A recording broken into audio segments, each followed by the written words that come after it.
It's the most dramatic political turn of events in decades. Protesters have burned government buildings, taken over airports and torn down statues. Dozens have been killed and hundreds more injured on both sides, protesters and police. Now the Kazakh president has asked Russia to send in troops on a peacekeeping mission.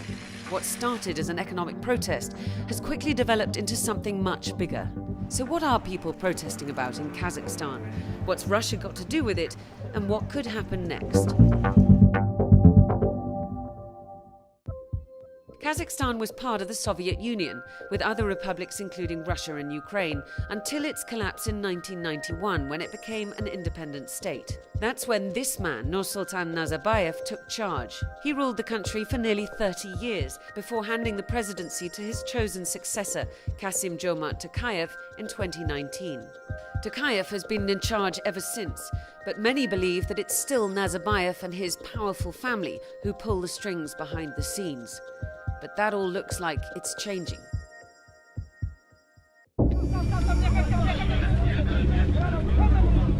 It started with the government removing a cap on energy prices on New Year's Day.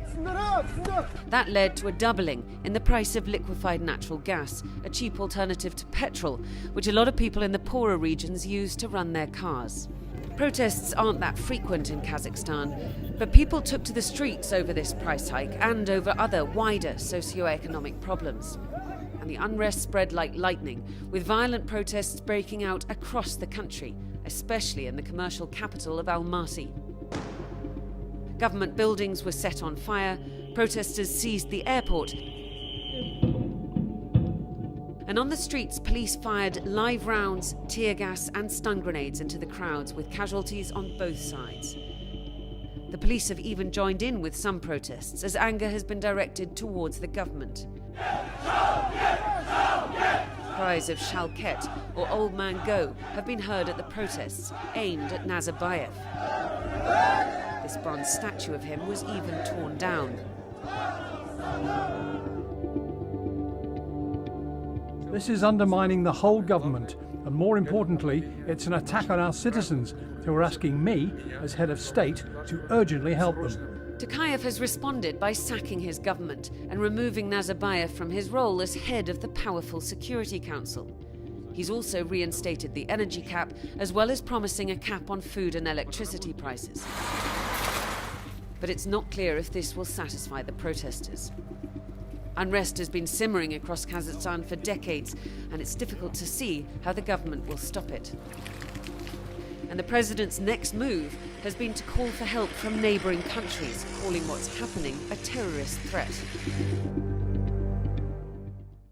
Kazakhstan has requested military assistance through an organisation called the CSTO, the Collective Security Treaty Organisation, a Russian-led defensive alliance, a similar idea to NATO.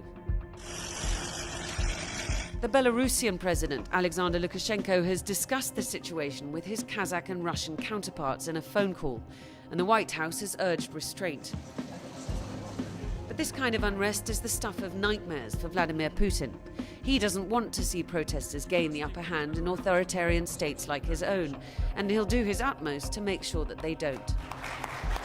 So why does this all matter?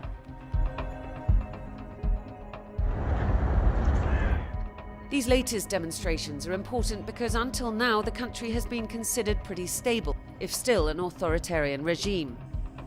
But this unrest is a stark reminder for neighbouring countries like Russia of how quickly the cracks can show.